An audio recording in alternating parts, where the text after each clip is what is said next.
কুরুক্ষেত্রের যুদ্ধক্ষেত্র, দুই পক্ষ মুখোমুখি দাঁড়িয়ে আছে। একদিকে পাণ্ডবরা, অন্যদিকে কৌরবরা।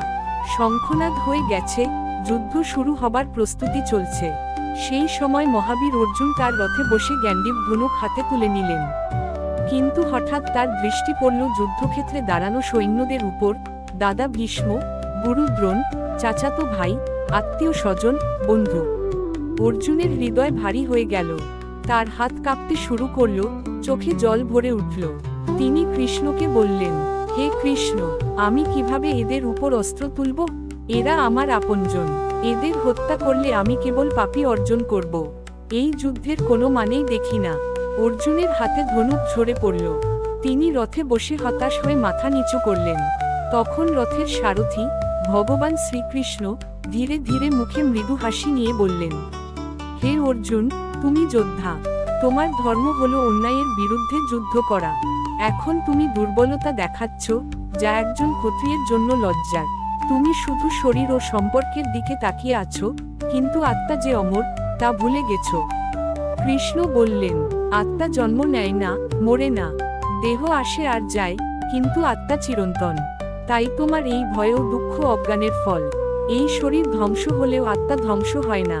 অর্জুন চুপ করে শুনছিলেন। কৃষ্ণ আবার বললেন, শোনো অর্জুন, এই পৃথিবীতে প্রত্যেকেরই একটা কর্তব্য আছে। সেই কর্তব্য পালন করাই ধর্ম। তুমি ক্ষত্রিয়, তোমার কর্তব্য যুদ্ধ করা। কর্তব্য থেকে পলায়ন করাই আসল পাপ। তারপর কৃষ্ণ দিলেন সেই চিরন্তন শিক্ষা, কর্মণ্যে বাধিকাস্তে মা ফলেষু কদাচন, মা কর্মফল হেতুর্ভূর্মাতে সমস্ত কর্মণি। অর্থাৎ তোমার অধিকার কেবল কর্ম করার মধ্যে, ফলে নয়। ফলাফলের চিন্তা করো না, শুধু কর্তব্য পালন করো। ফলের আশা করলে মন অশান্ত হবে, আর কর্ম না করলে তা অধর্ম হবে।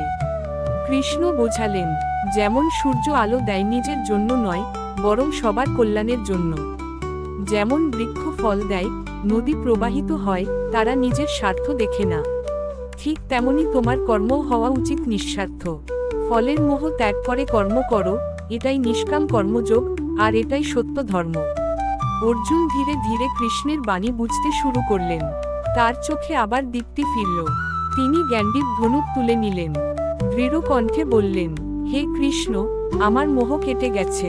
আপনার উপদেশে আমি বুঝেছি, কর্ম করাই ধর্ম। আমি এখন আমার কর্তব্য পালন করব, আপনার আজ্ঞা অনুযায়ী যুদ্ধ করব। কৃষ্ণ হাসলেন, আর রথ এগিয়ে চলল যুদ্ধক্ষেত্রের দিকে। কর্ম করো, ফলের চিন্তা করো না। নিষ্কাম কর্মই প্রকৃত ধর্ম। কর্তব্য থেকে পালানো পাপ, কর্তব্য পালন করাই মুক্তির পথ।